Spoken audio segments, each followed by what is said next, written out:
भगवान शंकर 33 कोटि देवताओं को निमंत्रण देकर उस कलश में विराजमान कर दिए।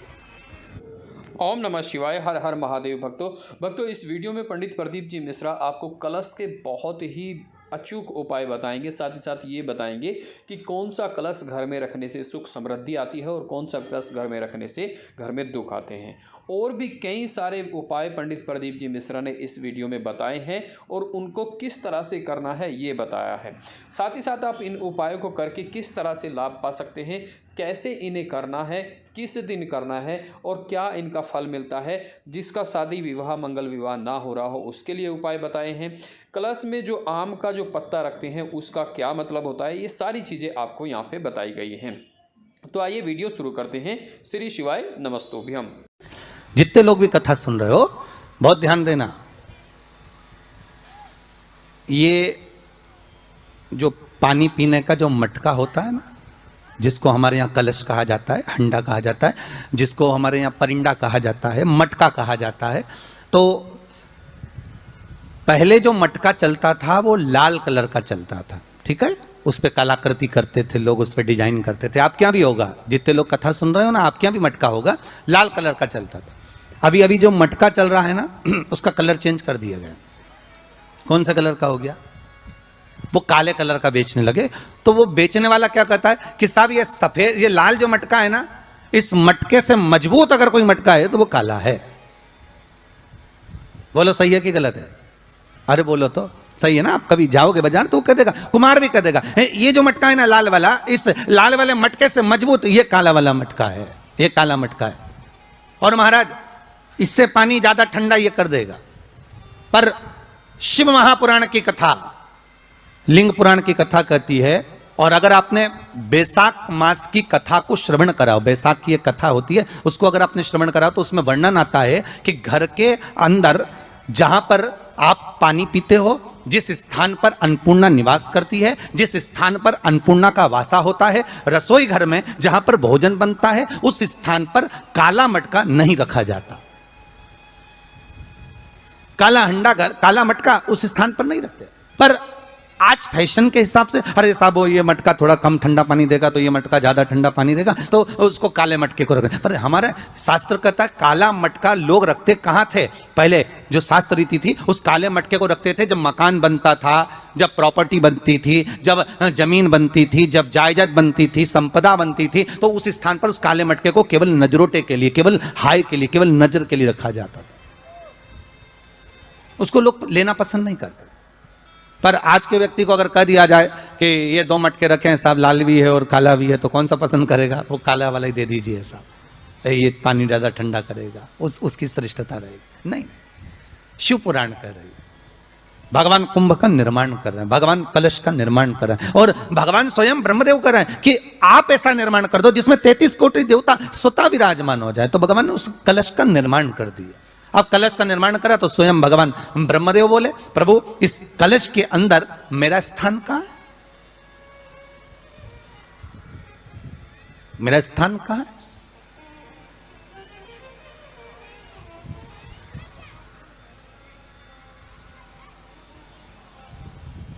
बहुत ध्यान देना महाराज। कलश का जो मुख होता है उस मुख पर भगवान विष्णु का स्थान होता है। किसका स्थान है? भगवान विष्णु का। थोड़ा सा नीचे आओगे, जहां से कलश का मुख दबा हुआ होता है, वह जगह भगवान स्वयं शिव की होती है। किसकी जगह है? भगवान शंकर की। कलश का अग्रभाग, नीचे का भाग जहां से फैला हुआ होता है, वहां ब्रह्मा का आधिपत्य स्थापित होता है। फिर कलश का जो नीचे का भाग होता है वो भगवान शिव और शक्ति का स्थान होता है। कलश के बाहरी भाग में, जहां पर बाहर का हिस्सा होता है, उस कलश के बाहरी भाग में 33 कोटि देवताओं को भगवान शंकर ने लाकर विराजमान किया होता है। महाराज भगवान शंकर 33 कोटि देवताओं को निमंत्रण देकर उस कलश में विराजमान कर दिया। कितना सुंदर है महाराज जी। उस आम के पल्लव की महत्वता को जरा जानिएगा, बहुत बहुत ध्यान दीजिएगा। आम के पत्ते देखें आप लोगों ने? अरे बोलो जम के तो बोलो। देखें उसका प्रयोग कभी आप लोगों ने करा? आम के पत्ते का कभी प्रयोग कर कर देखिएगा। अभी तो नवरात्रि चल रही है, नवरात्रे में जब 5वां दिन नवरात्रे का रहे, चैत्री नवरात्रे का 5वां दिन रहे, और मान लो कि आपके घर में किसी बच्चे की, लड़के की या लड़की का या मंगल विवाह नहीं हो रहा हो या शादी नहीं हो रही हो, या उस लड़के लड़की के लिए बहुत प्रयास कर लिया आपने और उसकी शादी हो ही नहीं रही, अथक प्रयास आपने कर लिया और उसका मंगल विवाह नहीं हो रहा, तो ये देवी भागवत में स्पष्ट कहा गया है, देवी भागवत में वर्णन किया गया है, देवी भागवत में वर्णित किया गया। और देवी भागवत में कहा गया कि आम का जो पत्ते होते हैं, आम का जो पत्ता होता है, आम का जो पल्लव होता है, उस आम के पत्ते पर हल्दी और सिंदूर, इन दोनों से स्वस्तिक का निर्माण किया जाए। देवी भागवत का संवाद है, बहुत ध्यान देना महाराज।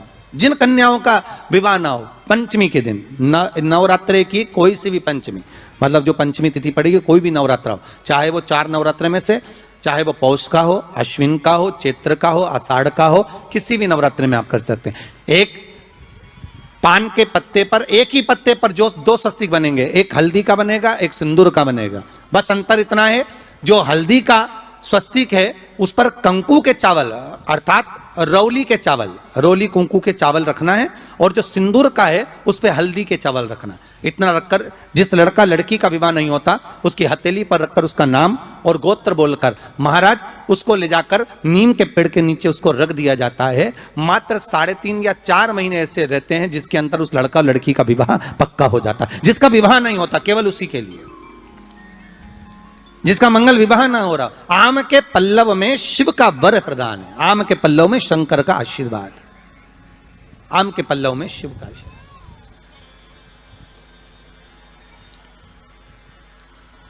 भगवान भूत भावन भूतेश्वर मेरे शिव, मेरे करुणा सागर, मेरे शंकर, मेरे त्रिकालदर्शी, मेरे कैलाशी, मेरे भोलेनाथ स्वतः कह रहे हैं, हरी रति तुम रोती क्यों है, तुम्हारे रोने का कारण क्या है? प्रभु मेरे पति के साथ ये आम का पेड़ भी जलकर भस्म हुआ, आम का पेड़।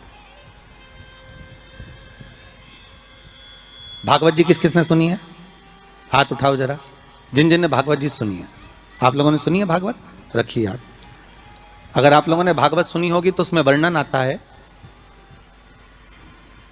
तक्षक नाग डसने के लिए जब जा रहा था तब ब्राह्मण देवता जो जहर उतारना जानते थे उनको लेकर राजा परीक्षित के पुत्रों ने अपने दूतों को भेजा था लाने के लिए कि एक ब्राह्मण ऐसे हैं कि वो तक्षक नाग का जहर उतार सकते हैं, वो तक्षक नाग के जहर को समाप्त कर सकते हैं, तो आप उनको लेकर आओ।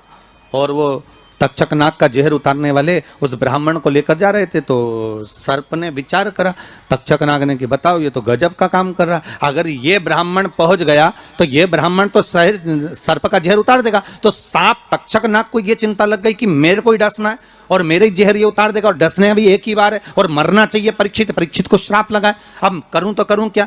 तो सर्प ने विचार करा कि मैं एक रूप रख कर जाता हूं और इस ब्राह्मण की परीक्षा लेता हूं। सर्प रूप रख कर गया। भागवत आप लोगों ने श्रवण करी होगी। तो जब तक्षक रूप रख कर गया और उस ब्राह्मण के पास में जाकर पूछा कि ब्राह्मण देवता ये बताओ कि आप कहां जा रहे हो, तो ब्राह्मण बोला आपको नहीं मालूम, राजा परीक्षित को सांप डसने वाला है तक्षक नाग और मैं जहर उतारना जानता हूं। अच्छा आप जहर उतार दोगे? हाँ। तो किस लिए जा रहे हो? जहर उतारने के लिए। तो जहर उतारने क्यों जा रहे हो? तो कहा राजा है राजा, जब राजा का जहर उतारेंगे तो मुद्रा भी कितनी मिलेगी आपको मालूम नहीं है क्या? अच्छा ब्राह्मण देवता इसलिए जा रहे हो? हाँ। पर उसको तो किसी संत ने श्राप दिया। अरे तो श्राप संत ने दिया है, हम ब्राह्मण हैं, हमारा कर्म है किसी को बचाना, तो हम तो बचाएंगे। अच्छा आप में इतनी सामर्थ्यता है कि आप तक्षक नाग का जहर उतार दो?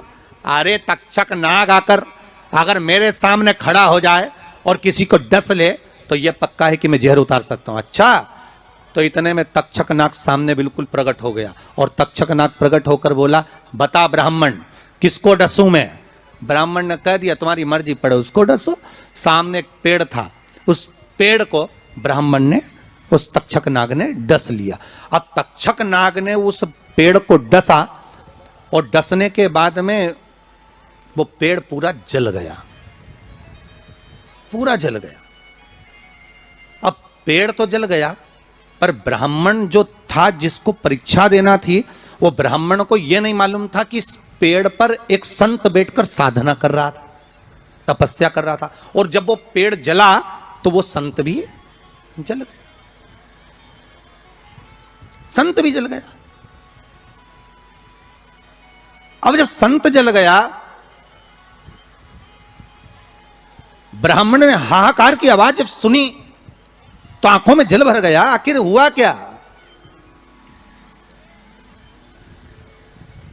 ये संत जल कैसे गया?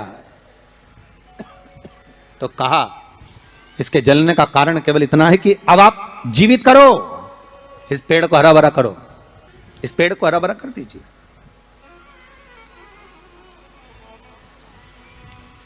और ब्राह्मण ने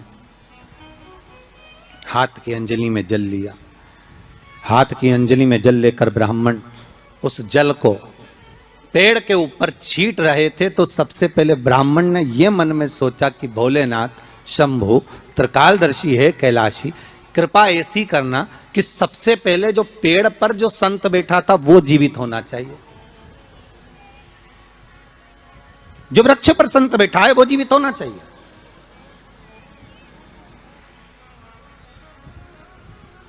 हाथ का जल ब्राह्मण ने जैसे ही छोड़ा, छोड़ते से ही पेड़ भी हरा भरा हो गया और उसके ऊपर जो संत बैठे थे वो भी जीवित हो गए। जीवित हो गए तो तक्षक नाग को ये लगा कि इसने एक जले हुए पेड़ को जीवित कर दिया, वापिस हरा भरा कर दिया, और इसने ऊपर बैठे हुए संत को वापिस जीवित कर दिया। तो ये पक्का है कि मतलब ये तक्षक नाग का जहर, मतलब मेरा जहर राजा परीक्षित को उतार सकता है। तो तक्षक नाग ने अपनी बात को पलटा और पलट कर कहा, महाराज जी हाथ जोड़कर निवेदन करता हूं, जितना राजा परीक्षित के पुत्र आपको धन देंगे उससे 1000 गुना धन मैं आपको देता हूं।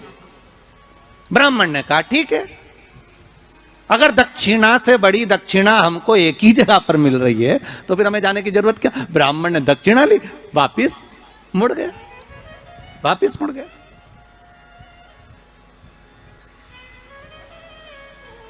अब ईमानदारी से बोलो, वो ब्राह्मण नरक गया होगा कि स्वर्ग गया होगा? जरा जम के बोलना हो, सुनाई देना चाहिए हमको। कहां गया होगा? नरक। काय में लिखा है? देवी भागवत में।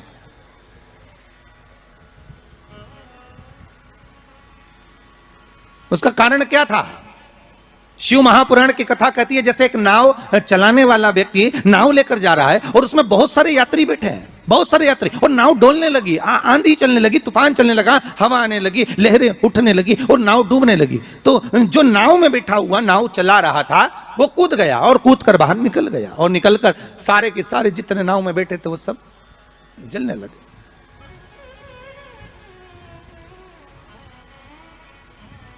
जितने नाव के अंदर बैठे थे वो सारे के सारे जलने लगे।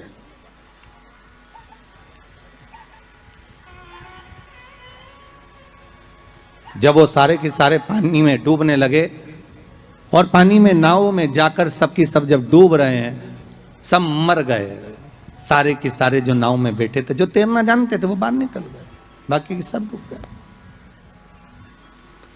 नाव चलाने वाला जब उसके प्राण छूटे तो उसको एक नरक नहीं मिला, कम से कम 94 नरकों में वो नाव चलाने वाला गिरा।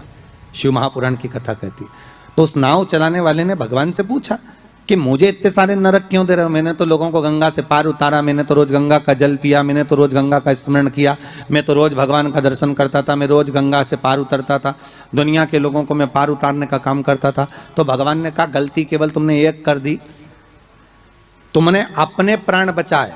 अगर तुम 2 लोगों के भी प्राण बचाते बचाते मर जाते तो तुमको बैकुंठ मिल जाता, पर खुद के प्राण बचाए और दूसरों को मरने दिया, इसलिए तुमको नरक मिला, इसलिए तुम्हें नरक प्राप्त हुआ। शिव महापुराण की कथा कहती है जिस पर दुनिया को विश्वास होता है, दुनिया को जिस पर विश्वास है, जिससे आज कोरोना महामारी के चलते हुए, इस कोरोना महामारी को देखते हुए, इस वायरस को देखते हुए दुनिया का विश्वास डॉक्टर पर टिका हुआ है। औषधि देने वाले, दवाई देने वाले उन डॉक्टरों पर दुनिया का विश्वास टिका हुआ है। तो डॉक्टर का क्या फर्ज है? जैसे नाव चलाने वाले का फर्ज है कि बचाते बचाते भगवान करे भले तुम्हारे प्राण छूट जाते तो तुम्हें स्वर्ग मिल जाता। युद्ध के मैदान में सैनिक युद्ध करते करते मर जाता तो उसको वीरगति प्राप्त हो जाती, पर खुद के प्राण बचाने के चक्कर में आप दुनिया को धकेल दो, ये श्रेष्ठता नहीं।